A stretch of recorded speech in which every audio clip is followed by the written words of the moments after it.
നമസ്കാരം. നമ്മൾ കഴിഞ്ഞ ക്ലാസ്സുകളിൽ റെപ്ലിക്കേഷനും അതേപോലെ തന്നെ ട്രാൻസ്ക്രിപ്ഷനുമാണ് പഠിച്ചത്. ഇനി പഠിക്കാൻ പോകുന്ന ട്രാൻസ്ലേഷൻ. അപ്പോൾ നമ്മൾ ഐഡിയ വേണം, എന്താണ് translation? Formation of protein from RNA. Formation of RNA from DNA is called replication. DNA to RNA ആണെങ്കിൽ ട്രാൻസ്ക്രിപ്ഷൻ, RNA to പ്രോട്ടീൻ ആണെങ്കിൽ ട്രാൻസ്ലേഷൻ. അപ്പോൾ അതാണ് ട്രാൻസ്ലേഷൻ പറ്റി പഠിക്കാനുള്ളത്. It is a process of polymerization of amino acid to form polypeptide based on the sequence of codon in mRNA. mRNAയിലുള്ള കോഡോൺസിൻ്റെ ബേസിൽ proteins form ചെയ്യുന്ന പ്രോസസ്സാണ് ട്രാൻസ്ലേഷൻ. അതിന് വേറൊരു പേര് പ്രോട്ടീൻ സിന്തസിസ്. ഇതെവിടെ നടക്കും? നിങ്ങൾ സെല്ലിനെ പറ്റി വ്യക്തമായിട്ട് കഴിഞ്ഞ വർഷം പഠിച്ചിട്ടുണ്ട്. ഈ പ്രോട്ടീൻ സിന്തസിസ് അല്ലെങ്കിൽ മാംസ്യ സംശ്ലേഷണം നടക്കുന്നത് എവിടെയാണ്? റൈബോസോമിനകത്ത് വെച്ചിട്ട്. അപ്പോൾ അത് ഓർമ്മ വേണം, ഇവിടെ നടക്കുന്നവരെ ഓർമ്മ വേണം. It takes place in ribosomes. Ribosomes act as catalyse പറഞ്ഞിട്ടുണ്ട്. ബാക്കി ഓക്കെ. റൈബോസോമിനകത്ത് നമ്മൾ നോക്കാം. റൈബോസോം ഡയഗ്രം നോക്കാം. ഈ കാണുന്ന ഡയഗ്രത്തിൽ ആ ബാക്ക്ഗ്രൗണ്ടിൽ കാണുന്ന ലൈറ്റ് ഗ്രീൻ ഇല്ലേ, അതാണ് റൈബോസോം. ആ റൈബോസോമിനകത്ത് വെച്ചിട്ടാണ് എന്ത് നടക്കുന്നത്? പ്രോട്ടീൻ സിന്തസിസ് എന്ന് പറയുന്ന പ്രോസസ്സ് നടക്കുന്നത്. ട്രാൻസ്ലേഷനിലെ സ്റ്റെപ്പ് അതൊക്കെയാണ്. വലിയ ബുദ്ധിമുട്ടുള്ള സ്റ്റെപ്പല്ല. നമ്മൾ പ്രോകാരിയോട്ടിക് ട്രാൻസ്ക്രിപ്ഷൻ പറയുമ്പോൾ സ്റ്റെപ്പിൻ്റെ തന്നെ ഒന്ന് അഡീഷണൽ വരുന്നുണ്ട്. Charging of tRNA. First charging of tRNA, പിന്നെ ഇനീസിയേഷൻ, ഇലോങ്ങേഷൻ ആൻഡ് ടെർമിനേഷൻ. സ്റ്റെപ്പിൻ്റെ പേരൊന്നാണെന്ന് കരുതി പ്രോസസ് ഒന്നല്ല. Okay. Charging of tRNA, initiation, elongation, termination എന്നാണ് 4 സ്റ്റെപ്പ് പറയുന്നത് ട്രാൻസ്ലേഷൻ്റെ. അപ്പോൾ ആദ്യം ചാർജിങ് എങ്ങനെയാണ്? Formation of peptide bond needs energy obtained from ATP. For this, amino acids are activated and linked to their cognate tRNA in presence of amino acyl tRNA synthetase. Amino acid എന്ത് ചെയ്യും? tRNAയുമായിട്ട് link ചെയ്യും. അവിടെ help ചെയ്യുന്ന enzyme അതാണ് amino acyl tRNA synthetase. അപ്പോൾ amino acyl tRNA synthetase ഉപയോഗിച്ചിട്ടാകുമ്പോൾ എന്ത് ചെയ്യും? ഇവിടെ tRNA ചാർജ്ഡ് ആവും. അതാണ് ചാർജിങ്. ചാർജിങ്ങിൻ്റെ വേറെ പേര് നോക്കുക ഹെഡിങ്ങിൽ, അമിനോ അസൈലേഷൻ. കാരണം അമിനോ അസൈൽ tRNA സിന്തറ്റിസിന് ആഡ് ചെയ്യുന്നുണ്ട്, അമിനോ അസൈലേഷൻ. അതാണ് ഫസ്റ്റ് സ്റ്റെപ്പ്. ഡയഗ്രം നോക്കിയേ. ഫസ്റ്റ് ഡയഗ്രത്തിൽ tRNA ആണുള്ളത്, സെക്കൻഡ് ഡയഗ്രത്തിലൂടെ അമിനോ അസൈൽ tRNA വന്നു. അതാണ് വ്യത്യാസം അവിടെ. സെക്കൻഡ് സ്റ്റെപ്പ് എന്താണ്? ഇനീസിയേഷൻ, സ്റ്റാർട്ടിംഗ് ആണ്. In this, small subunit of ribosome bind to mRNA at the starting codon. Starting codon അതെപ്പോഴും AUG എന്ന് പറഞ്ഞു, മെത്തിയോണ്. അപ്പോൾ സബ് യൂണിറ്റ് 2 ഉണ്ട്. അതൊക്കെയാണ് സ്മോളർ സബ് യൂണിറ്റും ലാർജർ സബ് യൂണിറ്റും. ഇവിടെ smaller sub unit of ribosome bind to mRNA at start codon. Now large sub unit bind to small sub unit form initiation complex. ആദ്യം സ്മോൾ സബ് യൂണിറ്റ് ആണ് join ചെയ്യുന്നത്, പിന്നെ large അതുമായിട്ട് join ചെയ്തിട്ട് initiation complex ആയിട്ട് മാറുന്നു. Large sub unit consist of amino acyl tRNA binding site, അല്ലെങ്കിൽ A site എന്ന് പറയും. ഇതെല്ലാം ഡയഗ്രത്തിൽ വ്യക്തമായിട്ട് കാണാൻ പറ്റുന്നുണ്ട്. അതേപോലെ പെപ്റ്റിഡൈൽ സൈറ്റ് ഉണ്ട്. എന്താണ്? P site. A സൈറ്റും P സൈറ്റും ലാർജർ സബ് യൂണിറ്റും ആൻഡ് സ്മോളർ സബ് യൂണിറ്റും കൂടി നോക്കിയാൽ ഫസ്റ്റ് ഡയഗ്രം നോക്കുക. ഏതാണ്? Initiation complex. അതിൻ്റെ അവസാനം നോക്കുക, പോളി A ടെയിൽ ഉണ്ട്. സ്റ്റാർട്ടിങ് AUG ആണ്. നമ്മൾ മുമ്പ് പറഞ്ഞ ജനറ്റിക് കോഡൊക്കെ നോക്കുക അല്ലേ. ക്യാപ്പ് ഇതാണ് MGPPP. പിന്നെ AUG ഉണ്ട്, ഇനീസിയേഷൻ കോഡോൺ. അവസാനത്തെ കോഡോൺ അതാണ് UAA, അതാണ് സ്റ്റോപ്പ് കോഡോൺ. അത് കഴിഞ്ഞിട്ടാണ് പോളി അഡിനിലേഷൻ എന്ന് പറഞ്ഞാൽ ടെയിലിംഗ് ഉള്ള പ്രോസസ്സ് വരുന്നത്. ഇനീസിയേഷൻ RNA എന്തുണ്ട്? ആൻറ്റി കോഡോൺ UAC, പിന്നെ റെക്കഗ്നൈസസ് സ്റ്റാർട്ട് കോഡോൺ AUG ആണെന്ന് തിരിച്ചറിയാൻ പറ്റും. പിന്നെ ഇലോങ്ങേഷൻ വരുമ്പോഴോ the second amino acyl tRNA bind to A site of ribosome. Its anticodon bind to second codon. Anticodon second codonൽ ബൈൻഡ് ചെയ്യുന്നു. A സൈറ്റും P സൈറ്റൊക്കെ നോക്കുക ഡയഗ്രത്തിൽ. ഇപ്പോൾ first amino acid and its tRNA are broken. This tRNA is removed from P site and second tRNA from A site is pulled to P site along with mRNA. This is called translocation. tRNA P സൈറ്റിൽ നിന്ന് remove ചെയ്തിട്ട് second tRNA A സൈറ്റിൽ നിന്ന് Pയിലേക്ക് കൊണ്ടുവന്നില്ല. അപ്പോൾ എന്ത് ചെയ്യും? Location change ആയി, translocation. These process are repeated for other codons in mRNA. ഓരോ കോഡോണുമായിട്ട് പ്രോസസ്സ് റിപ്പീറ്റ് ചെയ്യും. അപ്പോൾ during translation ribosome moves from codon to codon. ഓരോ ഭാഗത്ത് നിന്ന് റൈബോസോംസ് എന്ത് ചെയ്യും, തുടങ്ങിയ ഭാഗത്ത് നിന്ന് നീങ്ങിക്കൊണ്ടേയിരിക്കും. ഡയഗ്രാം കാണുന്നില്ലേ, ഇനിസിയേഷൻ കോഡോൺ നീങ്ങിക്കൊണ്ടേയിരിക്കും. അതാണ് ഇലോങ്ങേഷൻ എന്ന് പറയുന്നത്. നാലാമത് എന്താണ്, termination. When a release factor binds to stop codon, അതാണ് സ്റ്റോപ്പ് കോഡോൺ, UAA അല്ലെങ്കിൽ UGA അല്ലെങ്കിൽ UAG, stop codons. When in a release factor binds to stop codon the translation terminate. അപ്പോൾ എന്ത് ചെയ്യും, ട്രാൻസ്ലേഷൻ ടെർമിനേറ്റ് ചെയ്യും. അത്ര ആകുമ്പോൾ ട്രാൻസ്ലേഷൻ അവസാനിച്ചു. എന്ത് കിട്ടി, നമുക്കൊരു പ്രോട്ടീൻ ചെയിൻ കിട്ടി. പ്രോട്ടീൻ മീൻസ് ഒരു പ്രോട്ടീൻ കിട്ടി, അതാണ് ഉള്ളത്. Okay, the polypeptide and tRNA are released from the ribosome. റൈബോസോമിന്ന് പോളിപെപ്റ്റൈഡ് വേറെ tRNA വേറെ ആയിട്ട് റിലീസ് ചെയ്യും. The ribosome dissociate into large and small sub unit. Ribosomes വീണ്ടും പഴയതുപോലെ ആകും. ഈ പ്രോസസ്സ് കണ്ടിന്യൂ ചെയ്യും. ഇതാണ് ട്രാൻസ്ലേഷൻ എന്ന് പറയുന്നത്. A group of ribosomes associated with single mRNA. ഡയഗ്രത്തിൽ കാണുന്നുണ്ട്, നമ്മളൊരു മാലയുള്ളതുപോലെ, ഒരു മാലയുടെ ത്രെഡിൽ ബീഡ്സ് ഉള്ളതുപോലെ mRNAയിൽ എന്ത് കാണും, റൈബോസോംസ് കാണും. More than 2 ribosomes and which is called polyribosome or polysome. And mRNA has additional sequence that are not translated. Translation നടക്കാത്ത ചില അഡീഷണൽ സീക്വൻസ് കൂടി mRNAക്ക് കാണും. അതിൻ്റെ പേരാണെന്ത്, അൺട്രാൻസ്ലേറ്റഡ് റീജിയൺ. നേരത്തെ കഴിഞ്ഞ ക്ലാസ് നമ്മൾ പറഞ്ഞിരുന്നു എന്താണെന്ന് പറയുന്നത്, അതാണ് UTR. അത് അധികം പരീക്ഷകളിലും എക്സ്പാൻഡ് ചെയ്യാൻ വേണ്ടി ചോദിക്കാറുണ്ട്. What is UTR? Untranslated region. UTR are present at both 5' end and 3' end. They are required for efficient. അത് ആവശ്യമുണ്ട്, പ്രോസസ്സിന് ആവശ്യമുണ്ട്, പക്ഷേ ട്രാൻസ്ലേഷൻ നടക്കാത്ത ഭാഗമാണത്. ഓക്കെ, അതാണ് UTR എന്ന് പറയുന്നത്. നമ്മുടെ ഡയഗ്രത്തിൽ നോക്കുക, ആ ഗ്രീൻ കളറിൽ കൊടുത്തത് 5' UTR ആണ്, ഓറഞ്ച് കളറിൽ കൊടുത്തത് 3' UTR ആണ്. സ്റ്റോപ്പ് കോഡോൺ കഴിഞ്ഞിട്ടും UTR കൂടി കഴിഞ്ഞിട്ടാണ് എന്തുള്ളത്, പോളി എ ടെയിൽ ഉണ്ടാവുക. അപ്പോൾ പ്രോസസ്സ് അങ്ങനെ നടക്കുന്നത്. ഇനി അതിൻ്റെ ഡയഗ്രമാറ്റിക് റെപ്രസെൻറ്റേഷൻ ആണ് ഇവിടെ പറയുന്നത്.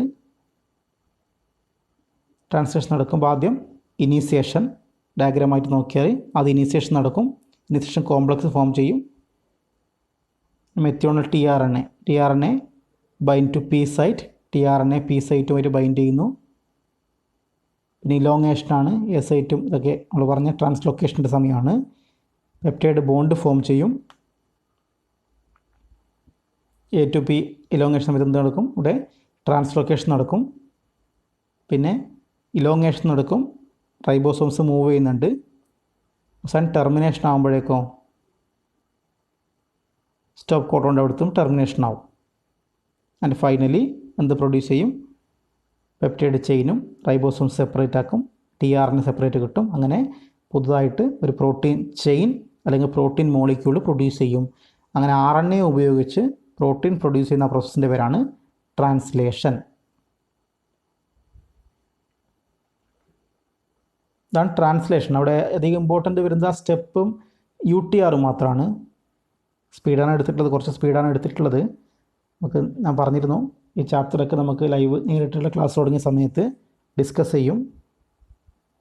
ഇത് നമുക്ക് വേണ്ടി മാത്രം എടുത്തതാണ്, നമ്മുടെ ക്ലാസ്സിന് വേണ്ടി മാത്രം എടുത്തതാണ്. കാരണം നമ്മൾ പിന്നീട് നേരിട്ട് ഡിസ്കസ് ചെയ്യുമ്പോൾ ഇത് കാര്യങ്ങൾ പറയും. കാരണം അത്ര എളുപ്പത്തിൽ ദഹിക്കുന്ന കാര്യങ്ങളും അല്ല ഉള്ളത്, ഒരുപാട് കോംപ്ലിക്കേഷൻ ഉണ്ട്. അപ്പോൾ അത് ടൈം എടുത്തിട്ട് മനസ്സിലാക്കേണ്ടതാണ്. ഒരു അരമണിക്കൂർ ക്ലാസ്സിൽ നമുക്ക് പറയാൻ വേണ്ടി പറ്റുന്നതല്ല. അപ്പോൾ അത് നമ്മൾ എന്ത് ചെയ്യും, പിന്നെയുള്ള ക്ലാസ്സുകളിൽ നേരിട്ട് നമ്മൾ ഡിസ്കസ് ചെയ്യുന്നതായിരിക്കും. ഓക്കെ, അപ്പോൾ ട്രാൻസ്ലേഷൻ കഴിഞ്ഞാൽ പിന്നെ പഠിക്കേണ്ടത് റെഗുലേഷൻ ഓഫ് ജീൻ എക്സ്പ്രഷൻ. ഈ ജീൻ എക്സ്പ്രഷനെ റെഗുലേറ്റ് ചെയ്യുന്നത് എങ്ങനെ, ഇതും ഒരു ഇമ്പോർട്ടൻറ്റ് ടോപ്പിക്കാണ്. അതാണ് പരീക്ഷയ്ക്ക് ചോദിക്കുക എന്നുള്ളത് ഞാൻ ലാസ്റ്റ് പറയാം. In eukaryote the gene expression occurs by following level. ആദ്യം ട്രാൻസ്ക്രിപ്ഷൻ ലെവൽ, പിന്നെ പ്രോസസ്സിംഗ് ലെവൽ, പിന്നെ transport of mRNA from nucleus to cytoplasm. ഇങ്ങനെ 3 സ്റ്റെപ്പായിട്ടാണ്. അതേപോലെ ലാസ്റ്റ് എന്ത് ചെയ്യാം, പോളിപെപ്റ്റൈഡ് കിട്ടും. അപ്പോൾ ഇങ്ങനെയാണ് ജീൻ എക്സ്പ്രഷൻ നടക്കുക യൂകാരിയോട്ടിൻ്റെ കേസിൽ. The metabolic, physiological and environmental condition regulate gene expression. ഈ ജീൻ എക്സ്പ്രഷനെ റെഗുലേറ്റ് ചെയ്യുന്നത് ഏതൊക്കെയാണ്, മെറ്റബോളിക് ആയിട്ട് ഉണ്ടാകാം, അല്ലെങ്കിൽ ഫിസിയോളജിക്കൽ ഓർ എൻവയോൺമെൻറ്റൽ കണ്ടീഷൻസിനെ റെഗുലേറ്റ് ചെയ്യും. In E coli The beta galactosidase enzyme hydrolyze lactose into galactose and glucose. In the absence of lactose, the synthesis of beta galactose stops. അപ്പോൾ അങ്ങനെ ജീൻ ഇപ്പോൾ നമ്മൾ പറഞ്ഞതാണ് ലാക്ടോസ് ഇല്ലെങ്കിൽ ഈ പ്രോസസ്സ് നടക്കില്ല, ജീൻ ഇല്ലെങ്കിൽ നടക്കില്ല. അപ്പോൾ ആ രീതിയിൽ ഫിസിയോളജിക്കലോ മെറ്റബോളിക്കോ എൻവയോൺമെൻറ്റൽ കണ്ടീഷൻ കൊണ്ട് ജീൻ എക്സ്പ്രഷൻ റെഗുലേറ്റ് ചെയ്യപ്പെട്ടേക്കാം. റെഗുലേഷൻ ഓഫ് ജീൻ എക്സ്പ്രഷൻ പറയുമ്പോൾ, if a substrate is added to growth medium of bacteria, a set of gene is switched to metabolise it. Induction, metabolism start ചെയ്യും. when a metabolite is added, the gene to produce it are turned off. അതിനെ repression, അപ്പോൾ induction പിന്നെ repression നടക്കും. പിന്നെ നമുക്കറിയാവുന്നത് operon concept. ഞാൻ പറഞ്ഞ regulation of gene എക്സ്പ്രഷനിലെ ഏറ്റവും important ഈ ഒരു ടോപ്പിക്കാണ്. എന്താണ് ഓപ്പറോൺ കൺസെപ്റ്റ് എന്ന് പറയും. വാട്ട് ഈസ് ആൻ ഓപ്പറോൺ നോക്കാം നമുക്ക്. ഈച്ച് മെറ്റബോളിക് റിയാക്ഷൻ, ഒരു ഇമ്പോർട്ടൻ്റ് ആണ്. Each metabolic reaction is controlled by a set of genes. എല്ലാ മെറ്റബോളിക് റിയാക്ഷനും ഒരു സെറ്റ് ജീൻസ് കൺട്രോൾ ചെയ്യും. All the genes regulating a metabolic reaction constitute operon. ഒരു metabolic റിയാക്ഷനെ ജീൻ കൺട്രോൾ ചെയ്യും. ഓക്കെ, അപ്പോൾ ഒരു മെറ്റബോളിക് റിയാക്ഷനെ കൺട്രോൾ ചെയ്യുന്ന എല്ലാ ജീനെയും കൂടി വിളിക്കുന്ന പേരാണ് ഓപ്പറോൺ.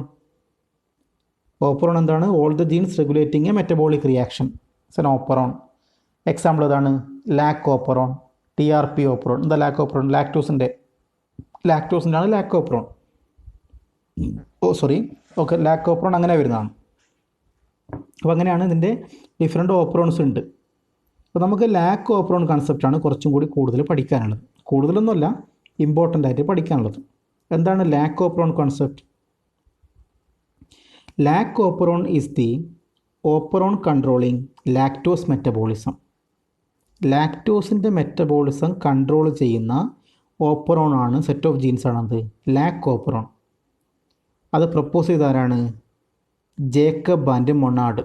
സയൻറ്റിസ്റ്റിൻ്റെ പേർ മോണം ഫ്രാങ്കോയിസ് ജേക്കബ് ആൻഡ് ജാക്ക് മൊണാർഡാണ് ഇത് പ്രപ്പോസ് ചെയ്തത്. അപ്പോൾ ലാക്ക് ഓപ്പറോൺ കൺസെപ്റ്റ് ഇവരുമായിട്ട് ബന്ധപ്പെട്ടതാണ്.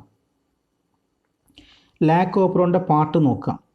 3 കാര്യങ്ങളാണ് ഇതിനുള്ളത്. ഒന്ന് റെഗുലേറ്ററി ഇൻഹിബിറ്റർ ഐ ജീൻ, പിന്നെയോ 3 structural genes and an operator region.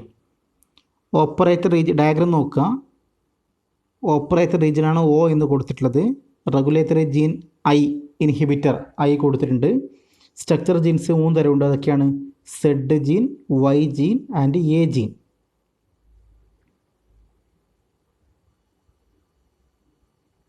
എന്താണ് സ്ട്രക്ചറൽ ജീൻസിൻ്റെ ഫങ്ഷൻ നോക്കാം. ഏതൊക്കെയാണ് genes? Z, Y, A genes ആണ്. സെഡ് ജീൻസിന് എന്താണ്? It code for beta galactosidase. ബോഡിക്കകത്ത് ബീറ്റ ഗാലക്ടോസിഡേസ് എൻസൈമിന് വേണ്ടിയിട്ടുള്ളതാണ് സെഡ് ജീൻ. എന്ത് ചെയ്യും? It hydrolyses lactose to galactose and glucose. ലാക്ടോസിനെ ഗാലക്ടോസും ഗ്ലൂക്കോസും ഒക്കെ മാറ്റുന്നത് ആരാണ്? ബീറ്റ ഗാലക്ടോസിഡേസ് ആണ്. അതാണ് സെഡ് ജീൻ. ഇനി Y ജീൻ പെർമിയേസ് എൻസൈമിനാണ്. It increases permeability of the cell to take beta galactosidase, beta galactosides. ലാക്ടോസിനകത്തേക്ക് എടുക്കാൻ വേണ്ടിയിട്ട് സെല്ല് പെർമിയബിൾ ആണ്, അതിന് ഹെൽപ്പ് ചെയ്യുന്നത് പെർമിയേസ്, അതിന് Y ജീൻ. പിന്നെ ട്രാൻസ് അസറ്റൈലേസിന് എന്ന് പറയുന്ന എൻസൈമിന് കോഡ് ചെയ്യുന്നതാണ് A ജീൻ. അപ്പോൾ beta galactosidase, permease, transacetylase, ഈ 3 എൻസൈംസിന് കോഡ് ചെയ്യുന്ന ജീൻസാണ് Z gene, Y gene and A gene. ഇതാണ് 3 സ്ട്രക്ചറൽ ജീൻസ് എന്ന് പറയുന്നത്. ഇൻഡ്യൂസർ ഇല്ലാത്ത സമയത്തിൽ ഡയഗ്രം നോക്കാം. റിപ്രഷൻ നടക്കുമ്പോൾ ഉള്ള കാര്യമാണ് പറഞ്ഞത്. റിപ്രസർ mRNAയും പ്രോട്ടീനും. അപ്പോൾ ഡയഗ്രം നോക്കുന്നു. In the absence of inducer, അതേപോലെ തന്നെ in the presence of inducer. Lac ഓപ്പറോണിൻ്റെ കേസിൽ കൂടുതൽ പഠിക്കേണ്ട ഡയഗ്രമാണ്. മറ്റു കാര്യങ്ങൾ നമുക്ക് നേരിട്ട് ബാക്കി കൂടുതൽ കാര്യങ്ങൾ പറയാം. എന്താണ് പറയാൻ പറ്റുക നമുക്ക്? In the absence of inducer ചിലപ്പോൾ ഡയഗ്രം പരീക്ഷയ്ക്ക് വരാറുണ്ട്. അത് കഴിഞ്ഞിട്ടോ അത് ഇൻ ദ പ്രസൻസ് ആയിട്ട് നമ്മൾ വരക്കണം. അതല്ലെങ്കിൽ തിരിച്ച് ഇപ്പോൾ തന്നിരിക്കുന്ന ഈ ഡയഗ്രം ഉണ്ട് ഇൻ ദ പ്രസൻസ്, അതിൽ ചില കാര്യങ്ങൾ നമ്മൾ ലേബൽ ചെയ്യാൻ വരും. ഇപ്പോൾ എക്സാമ്പിൾ റിപ്രസർ പ്രോട്ടീനെയോ ആ പ്രോസസ്സ് ട്രാൻസ്ക്രിപ്ഷൻ ട്രാൻസ്ലേഷനെ പറ്റിയോ ഉണ്ടാവും. കാര്യത്തിലേ ഉള്ളൂ, ലാക്ടോസ് മെറ്റബോളിസിനെ കൺട്രോൾ ചെയ്യുന്ന സെറ്റ് ഓഫ് ജീൻസിനാണ് ഓപ്പറോൺ എന്ന് വിളിക്കുന്നത്. ഇവിടെ ലാക്ക് ഓപ്പറോണുമായി ബന്ധപ്പെട്ട് ഇൻഡ്യൂസർ ജീൻ പറയുന്നുണ്ട്, ഐ ജീൻ, പിന്നെ ZYA ജീനിനെ പറ്റിയാണ് ഇതിൽ പറയുന്നത്. ഓക്കെ, അപ്പോൾ അങ്ങനെയാണ് ഇതിൻ്റെ പ്രോസസ്സ് നടക്കുന്നത്. If lactose is provide in the growth medium, the lactose transport equally by the action of permease. The lactose bind with the repressor protein. So repressor protein cannot bind to operator gene. The operator region become free and induces RNA polymerase to bind with promoter gene. അങ്ങനെ transcription start ചെയ്യും. Okay, അപ്പോൾ ലാക്ടോസിൻ്റെ ആ ഒരു control set of ജീൻസിനാണ് lac operon എന്ന് വിളിക്കുന്നത്. Glucose or galactose cannot act as inducers for lac operon. Lac ഓപ്പറോണിന് വേണ്ടിയിട്ട് ഗ്ലൂക്കോസിനെ ഗാലക്ടോസിനെ ഉപയോഗിക്കാൻ വേണ്ടി പറ്റില്ല, അതിന് കഴിയില്ല.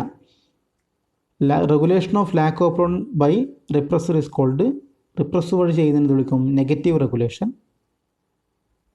പോസിറ്റീവും ഉണ്ട്, അങ്ങനെ പറയുന്നു. ഓക്കെ, അപ്പോൾ ലാക്ക് ഓപ്പറോണിൽ പഠിക്കുന്ന കാര്യം ഇത്രയേ ഉള്ളൂ. 3 ജീൻസ് കിടക്കുക, ZY ജീൻ. ട്രാൻസസറ്റൈലേസ് ആണോ, പെർമിയേസ് ആണോ, ബീറ്റ ഗാലക്ടോസിഡേസ് ആണോ എന്നാണ് ലാക്ക് ഓപ്പറോണായിട്ട് ബന്ധപ്പെട്ട് പഠിക്കുന്നത്. ഡയഗ്രാംസ് ആണ് ഇമ്പോർട്ടൻറ്റ്. നോട്ട് എഴുതുമ്പോൾ ഡയഗ്രാം കൂടി വരക്കണം. ടെക്സ്റ്റ് ബുക്ക് നോക്കിയിട്ട് അല്ലെങ്കിൽ ഈ ക്ലാസ്സിൻ്റെ ഇത് പോസ്റ്റ് ചെയ്തിട്ട് ആ ഡയഗ്രാം കൂടി വരക്കണം കൃത്യമായിട്ട്. ഓക്കെ, ഇതാണ് ലാക്ക് ഓപ്പറോണിൽ പഠിക്കാനുള്ളത്.